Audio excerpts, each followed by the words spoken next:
1980 का दशक था और मुंबई एक बड़े बदलाव के दौर से गुजर रही थी। पुलिस का शिकंजा मुंबई अंडरवर्ल्ड पर कसता जा रहा था और एक एक करके गैंगस्टर्स के ठिकाने टूटने लगे थे। एनकाउंटर स्पेशलिस्ट की गोलियों ने उन अंडरवर्ल्ड डॉन्स को घुटनों पर ला दिया था जो कभी इस शहर की धड़कनों पर राज करता था। हालात ऐसे हो गए थे कि मुंबई के बड़े बड़े डॉन अब खुद को सुरक्षित नहीं समझ रहे थे। ऐसे में उन्हें एक ऐसे ठिकाने की तलाश थी जहां से बैठकर वो अपने नेटवर्क को बिना किसी डर के चला सके, और ये ठिकाना उन्हें भारत से करीब 2000 किलोमीटर दूर पर्शियन गल्फ के किनारे बसे एक शहर दुबई में मिला। यही दाऊद इब्राहिम जैसे बड़े नामों ने अपनी जड़ें जमा ली। दाऊद इब्राहिम समेत मुंबई के कई अंडरवर्ल्ड डॉन अब दुबई से ऑपरेट करने लगे और भारत समेत दुनिया के कई देशों में अपने लीगल ऑपरेशंस पहले से भी ज्यादा आक्रामक तरीके से चलाने लगे। लेकिन दाऊद और मुंबई अंडरवर्ल्ड तो इस कहानी का सिर्फ एक छोटा सा हिस्सा है। दुबई धीरे धीरे सिर्फ एक शहर नहीं बल्कि वो दुनिया भर के underworld mafias, drug lords, financial fraudsters और टेरर लिंक्ड ऑपरेटिव्स के लिए एक सेफ हेवन बनता चला गया। Irish drug lord Daniel Kinahan, Bosnian gangster Janis Kadric, Irish drug trafficker Christy Kinahan और नारकोटिक्स ट्रैफिकर जोहानिस लीशडेकर्स जैसे दुनिया भर के दर्जनों कुख्यात लोगों ने यहाँ अपने लग्जूरियस अपार्टमेंट्स, विलास और करोड़ों के इन्वेस्टमेंट्स के जरिए इसे अपना सुरक्षित ठिकाना बना लिया। इनमें से कई पर इंटरनेशनल वारंट्स है, कई पर करोड़ों के इनाम है, लेकिन फिर भी दुबई में उनकी जिंदगी आराम से चल रही है।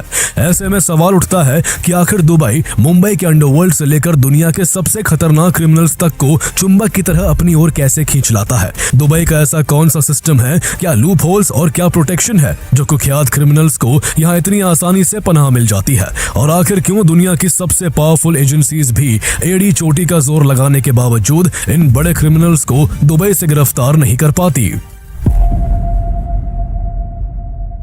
आज जिस दुबई की चकाचौंध देखकर दुनिया दंग रह जाती है, वहाँ पहले ना तो गगनचुंबी इमारतें थी और ना ही ऐसी शान शौकत थी, बल्कि वहाँ दूर दूर तक सिर्फ रेत फैली हुई थी।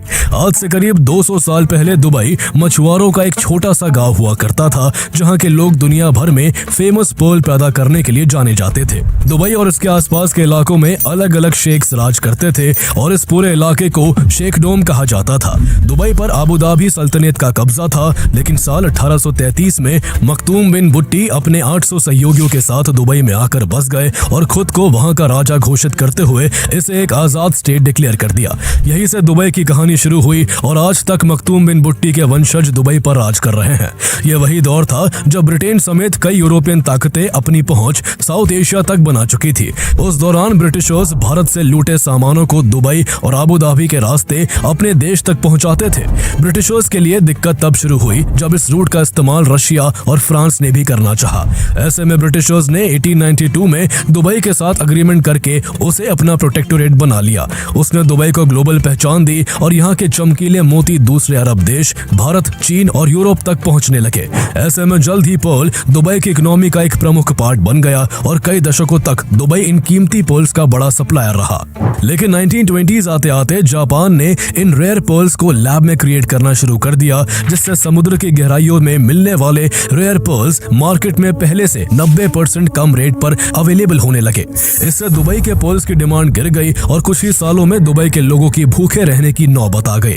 तब तक अरब कंट्रीज में क्रूड ऑयल की खोज हो चुकी थी और ईरान, इराक, बहरीन, कुवैत और सऊदी अरेबिया में तेल के विशाल भंडार मिल रहे थे। 1966 में दुबई में भी तेल मिला, लेकिन ये उनके पड़ोसियों के मुकाबले इतना कम था जैसे समंदर में एक कटोरी पानी हो। जहां और देशों में सैकड़ों बिलियन बैरल्स ऑयल मिला, तो वही दुबई में केवल 4 बिलियन बैरल्स तेल निकला।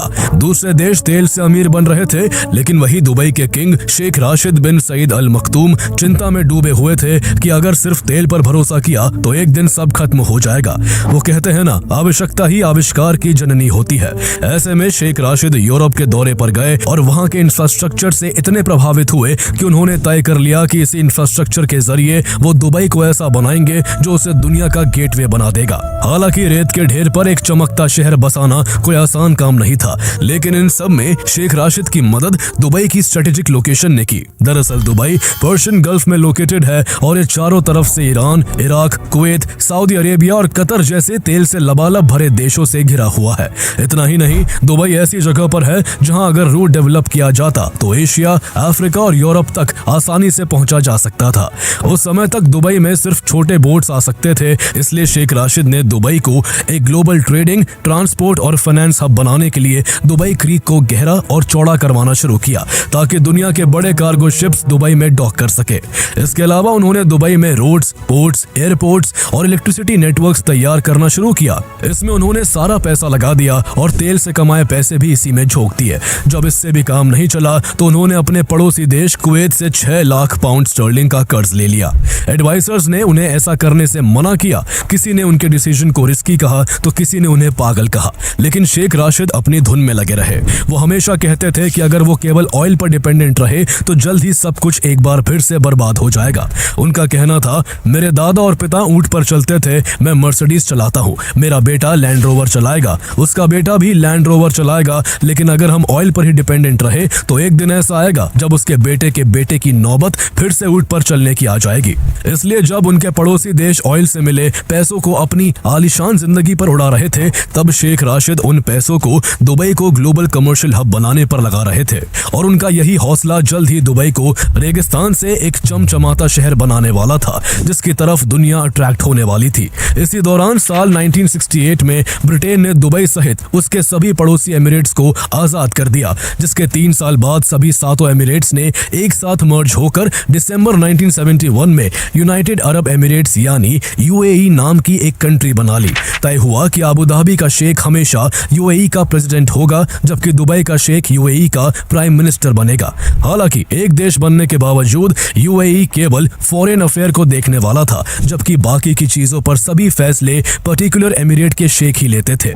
साल 1972 में दुबई में पोर्ट राशिद बनकर तैयार हो गया, जिससे दुबई में कई देशों के शिप्स डॉक करने लगे और कमर्शियल एक्टिविटी तेज हो गई। शेख राशिद ने एक और बड़ा फैसला लेते हुए उन शिप्स को एक्साइज एंड इंपोर्ट ड्यूटी से फ्री कर दिया ताकि ज्यादा से ज्यादा देशों के शिप्स उनके देश में आकर रुके। ऐसे में बाकी सभी लीगल ट्रेड्स के साथ उन दिनों दुबई में गोल्ड स्मगलिंग का धंधा भी काफी तेजी से पनपने लगा था।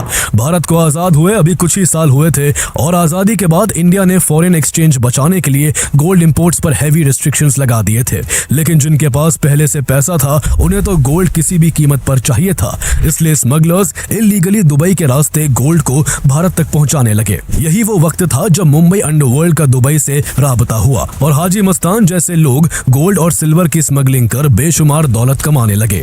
हाजी मस्तान ने इससे इतनी कमाई की कि उसके आगे मुंबई पुलिस नतमस्तक हो गई और वो मुंबई अंडरवर्ल्ड का पहला डॉन बन गया। स्मगलर्स बेरूट, लंदन और ज्यूरिख के सैकड़ों टन गोल्ड दुबई के रास्ते इंडियन मार्केट तक पहुंचा रहे थे। दूसरे देशों से लीगल गोल्ड पहले दुबई तक आता और स्मगलिंग के कारण इंडिया तक पहुंचते पहुंचते इसका प्राइस सीधा डबल हो जाता। दुबई के व्यापारियों को इसमें मोटा कमीशन मिलता था।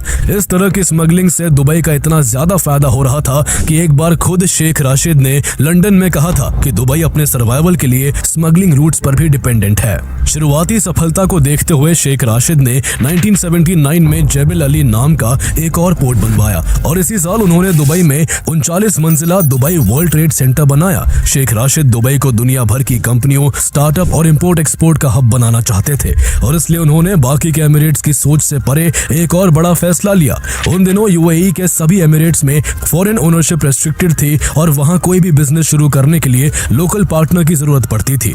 ये कानून दुबई में फॉरेन इन्वेस्टमेंट आने से रोकता था। इसे खत्म करने के लिए शेख राशिद ने फ्री जोन्स का कॉन्सेप्ट इंट्रोड्यूस किया और जेबल अली फ्री जोन जाफजा की स्थापना की। फ्री जोन वो इलाका होता है जहां लाए गए गुड्स पर कस्टम ड्यूटीज न के बराबर लगती है। यहाँ ना तो मैन्युफैक्चरिंग टैक्स लगता है और ना ही यहाँ कोई कॉर्पोरेट टैक्स देना पड़ता है। इसके अलावा किसी भी देश के इन्वेस्टर्स को अपने इन्वेस्टमेंट पर 100% ओनरशिप रखने की छूट दी जाती है।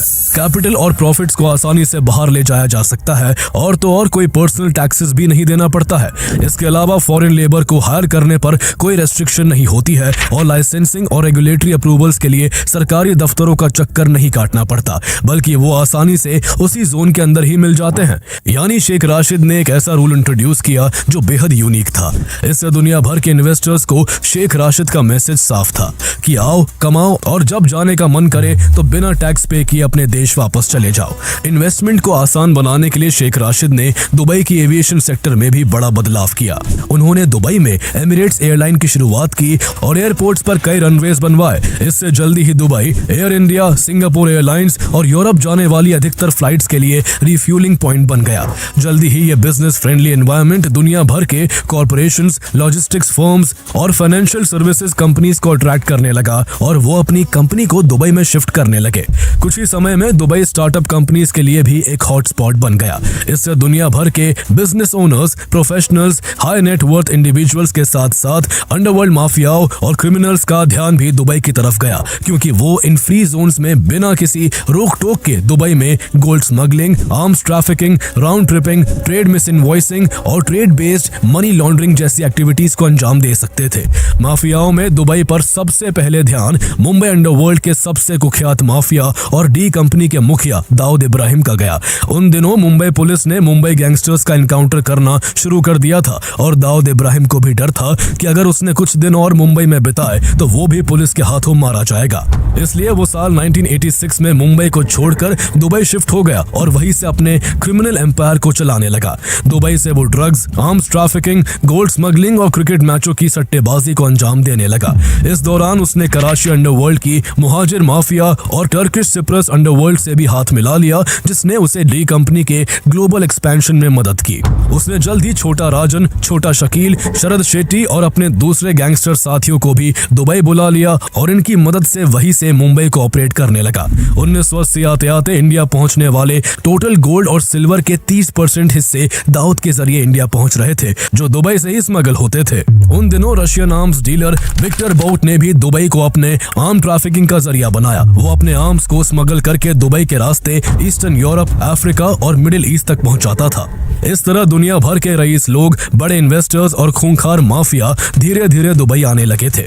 शेख राशिद ने दुबई के टूरिज्म सेक्टर को ज्यादा अपीलिंग और ग्लैमरस बनाने पर खास ध्यान दिया। दुनिया में जो भी चीज फेमस थी उसे बड़े स्केल पर दुबई में लाया गया। यहाँ कई आर्टिफिशियल आइलैंड डेवलप किए गए और उन पर लग्जरी का खास ध्यान रखा गया। इसी बीच 7 अक्टूबर 1990 को शेख राशिद की डेथ हो गई और उनके बेटे शेख मखदूम बिन राशिद दुबई के किंग बने। उन्होंने भी अपने पिता के कामों को आगे बढ़ाया और साल 2002 में उन्होंने दुबई में फॉरेनर्स को फ्री होल्ड प्रॉपर्टी खरीदने की परमिशन दे दी। ये पहली बार था जब नॉन सिटीजन्स दुबई में हाउसेस एंड अपार्टमेंट्स बिना लोकल स्पॉन्सर के खरीद सकते थे। इस फैसले ने दुबई के रियल एस्टेट सेक्टर को अचानक ग्लोबल कैपिटल के लिए खोल दिया। दुनिया भर से बेशुमार पैसा आने लगा और दुबई में प्रॉपर्टी प्राइसेस आसमान छूने लगी। लेकिन बदलाव सिर्फ प्रॉपर्टी ओनरशिप तक सीमित नहीं था। दुबई ने अपना सिस्टम इस तरह डिजाइन किया था कि बाहर का पैसा बिना ज्यादा सवालों के अंदर आ सके। वहां ओनरशिप डिटेल्स को लेकर ट्रांसपेरेंसी बिल्कुल भी सख्त नहीं है। दुबई अपने इन्वेस्टर के रियल ओनर्स के नाम कभी भी किसी एजेंसी के साथ शेयर नहीं करता है, यानी प्रॉपर्टी या कंपनी के पीछे असली मालिक कौन है ये जानकारी पब्लिक नहीं की जाती। इसके अलावा अगर किसी व्यक्ति के खिलाफ दूसरे देश में क्रिमिनल इन्वेस्टिगेशन चल रही हो तो भी दुबई में उसके एसेट्स फ्रीज नहीं होते जब तक कि कोई कंट्री फॉर्मल रिक्वेस्ट ना भेजे।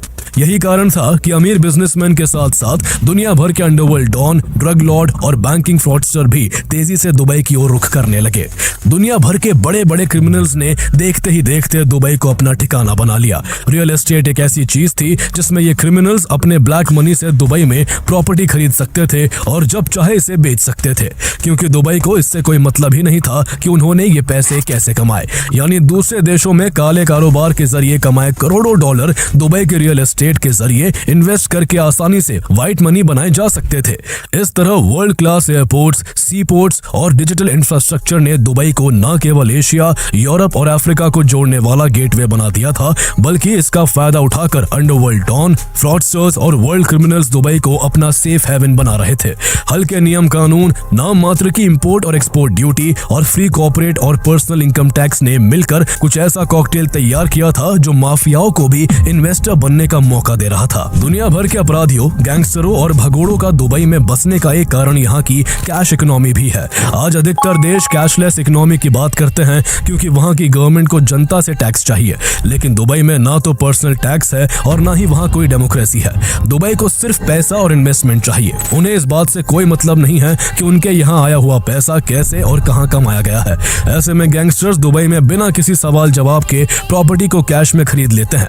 अगर कोई रियल एस्टेट डीलर इन्वेस्टर से कैश में डील करता है तो उससे कोई पूछताछ नहीं की जाती। हाल ही में एक कोवर्ट इन्वेस्टिगेशन में एक स्वीडिश अंडरकवर रिपोर्टर ने दुबई के एक रियल एस्टेट एजेंट के सामने खुद को क्वेश्चनेबल बैकग्राउंड वाले इन्वेस्टर्स की तरह पेश किया। उसने पूछा कि अगर पैसा इलिसिट सोर्स से हो तो क्या कोई दिक्कत होगी, तो रियल एस्टेट एजेंट ने साफ कहा कि उनका कंसर्न ये नहीं है कि पैसा कहां से आया है और बायर कौन है, उन्हें तो बस इस बात से मतलब है कि इन्वेस्टमेंट कहां करना है। इस तरह दुबई में पैसा लाना भी आसान है और उसे लीगली दिखाना भी आसान है। क्रिमिनल्स कैश में डील करके हजारों करोड़ों डॉलर की प्रॉपर्टी में अपने ब्लैक मनी को इन्वेस्ट करके वही बस जाते हैं। वो वहीं से अपने क्रिमिनल एम्पायर को रन करते हैं और जब उन्हें एक साथ बहुत ज्यादा पैसों की जरूरत होती है तो वो दुबई में अपनी प्रॉपर्टीज को बड़े आसानी से बेच देते हैं। प्रॉपर्टी बेचने के बाद उससे मिले पैसों को ये लोग बड़ी आसानी से अपना इनकम सोर्स दिखाकर दुबई के बैंक में डाल देते हैं। यानी एक आदमी जो किसी देश में मोस्ट वांटेड है वो दुबई में एक रिस्पेक्टेड इन्वेस्टर है और उसे वहां कोई हाथ तक नहीं लगा सकता। सबसे बड़ी चीज यह है कि यूएई के केवल 27 देशों के साथ फॉर्मल एक्स्ट्राडिशन ट्रीटीज है, जिसका मतलब है कि बाकी के 160 से ज्यादा देशों के अपराधी दुबई में आकर यहां इन्वेस्ट करके मजे से अपनी जिंदगी काट सकते हैं। जिन देशों के साथ यूएई की एक्स्ट्राडिशन ट्रीटी है वहां भी एक्स्ट्राडिशन की कोई गारंटी नहीं है, क्योंकि यहाँ के रूल्स में इतने लूप होल है जिनका फायदा उठाकर इन अपराधियों के लॉयर उन्हें सालों तक छिपाए रखते हैं। यही रीजन है कि पिछले कुछ सालों में दुबई कई हाई प्रोफाइल फ्रॉडस्टर की एक्स्ट्राडिशन रद्द कर चुका है। साल 2019 में दुबई नॉन सिटीजन्स के लिए गोल्डन वीजा लेकर आई, जिसके तहत दुबई में 10 मिलियन दिरहम का इन्वेस्टमेंट करने वाला नॉन सिटीजन वहां 10 साल के वीजा के लिए अप्लाई कर सकता है, जबकि 5 मिलियन दिरहम का इन्वेस्टमेंट करने वाला नॉन सिटीजन 5 साल के वीजा के लिए अप्लाई कर सकता है। इस वीजा पॉलिसी ने दुबई को दुनिया के गैंगस्टर्स, फ्रॉडस्टर्स और क्रिमिनल्स के लिए एक महफूज ठिकाना बना दिया, क्योंकि अब वो अपने पैसों को इन्वेस्ट करके सीधे दुबई के सिटीजन बन जाते हैं और वहां के सिटीजन को मिलने वाली काफी फैसिलिटीज का फायदा उठा लेते हैं। जब दुबई से बिना सिटीजनशिप वाले अपराधियों को एक्स्ट्राडाइट करना इतना मुश्किल है तो फिर सिटीजनशिप देने के बाद वहां से किसी भी गैंगस्टर को पकड़ पाना कितना मुश्किल भरा होगा, इसकी कल्पना भी नहीं की जा सकती है। यानी कहीं भी गलत काम करके भर भर के पैसा कमाओ और जब अपने देश में गिरफ्तारी की तलवार लटकने लगे तो अपनी काली कमाई को दुबई ले आओ और यहाँ की प्रॉपर्टी खरीद कर बड़े आराम से सेफ हो जाओ। ना टैक्स की चिंता, ना एक्स्ट्राडिशन का डर और ऊपर से यहाँ सुकून भरी आलीशान जिंदगी। ऐसे में जो शहर कभी अंडरग्राउंड ट्रेड से जिंदा था अब ब्लैक मनी के मालिकों का पार्किंग लॉट बन चुका है। इसी वजह से आज दुबई में रियल एस्टेट की प्राइसेस आसमान छूती जा रही है। इसका अंदाजा इस बात से लगाया जा सकता है कि अकेले दुबई में 10 मिलियन डॉलर से ऊपर के 431 घर बिक चुके हैं। यह आंकड़ा दुनिया के किसी भी शहर से ज्यादा है। दुबई में लग्जरी अपार्टमेंट्स की कीमतें करोड़ों में है। यहाँ सी फेसिंग विलास की कॉस्ट 22 मिलियन पाउंड स्टर्लिंग तक है, जिसकी वैल्यू 250 करोड़ रुपए से भी ज्यादा होती है, लेकिन वो भी ऐसे बिक रहे हैं जैसे वो मुफ्त हो। दुनिया को दुबई का मैसेज साफ है कि क्राइम कहीं भी किया हो, मेरे यहाँ आओ, इन्वेस्टर बनो, सेफ्टी की गारंटी हम देंगे। लेकिन दुबई का एक सख्त तरीका भी है कि यहाँ इन्वेस्ट करो लेकिन शांति से रहो। अगर शांति से रहोगे तो तुम्हें हम लग्जूरियस लाइफ देने के साथ सेफ्टी भी देंगे, लेकिन यहाँ जरा भी गड़बड़ की तो सीधा अपने देश वापस भेज दिए जाओगे। वहाँ क्राइम को लेकर इतने सख्त नियम हैं कि वहाँ क्राइम तो दूर की बात, सोशल मीडिया पर गालियां लिखने पर भी भारी भरकम जुर्माना लगाया जाता है।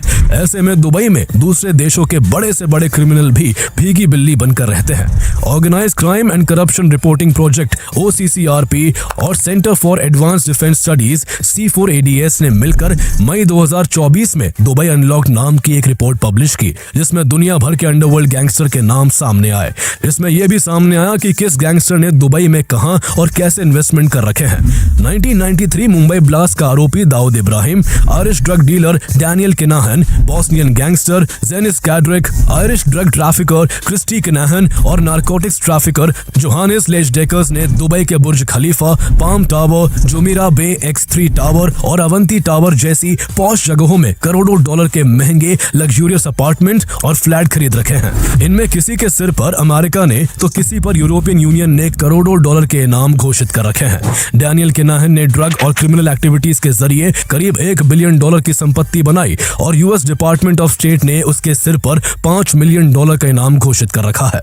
जोहानिस लेजडेकर्स भी बिलियनियर है और डच अथॉरिटीज ने उसके सिर पर 2 लाख यूरो का इनाम रखा है। इस खेल का सबसे बड़ा खिलाड़ी खुद दाऊद इब्राहिम है। 2015 में दाऊद इब्राहिम की $6.7 बिलियन की संपत्ति आंकी गई थी। वो भले ही अब पाकिस्तान में ISI की प्रोटेक्शन में रहता है, लेकिन उसने अलग अलग कंपनीज के जरिए दुबई में $700 मिलियन का इन्वेस्टमेंट कर रखा है। उसके ऊपर इंडिया ही नहीं, अफगानिस्तान, अमेरिका, यूरोप और अफ्रीकन कंट्रीज में भी कई तरह के केस चल रहे हैं। और जहां इंडिया ने उसे मोस्ट वांटेड क्रिमिनल डिक्लेयर कर रखा है, तो वही अमेरिका ने उसे ग्लोबल टेररिस्ट घोषित कर उसके सिर पर $25 मिलियन का बड़ा इनाम रखा हुआ है।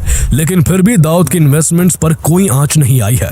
न जाने दुनिया के कितने मोस्ट वांटेड गैंगस्टर्स दुबई में ऐश की जिंदगी जी रहे हैं। कईयों की पत्नियां दुबई में अपनी आलीशान जिंदगी को इंस्टाग्राम रील्स में दिखाती है, तो कोई टिकटॉक पर अपने घरों की वीडियो अपलोड कर दुनिया की एजेंसीज का खुलेआम मजाक उड़ाती है, क्योंकि उन्हें पता है कि चाहे कुछ भी हो जाए, दुबई इन्हें एक्स्ट्राडिशन नहीं करेगा। अब तो ऐसा लगता है कि ये चमचमाता शहर क्रिमिनल्स को छुपा नहीं रहा, बल्कि उन्हें कलेक्ट कर रहा है।